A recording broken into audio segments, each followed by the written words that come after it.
ke depan.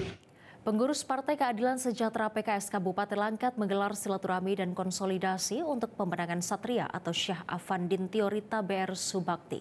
Bertempat di Gedung Peknasos Stabat, Kabupaten Langkat, Sumatera Utara.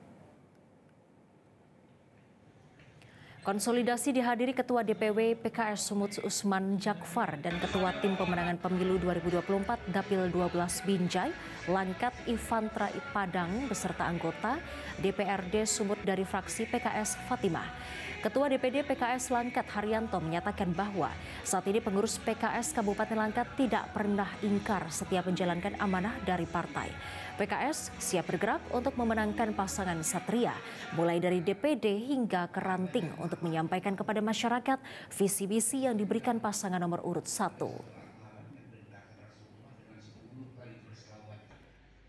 P3 sama PKB. Jelajahi cara baru mendapatkan informasi. Download Metro TV Extend sekarang.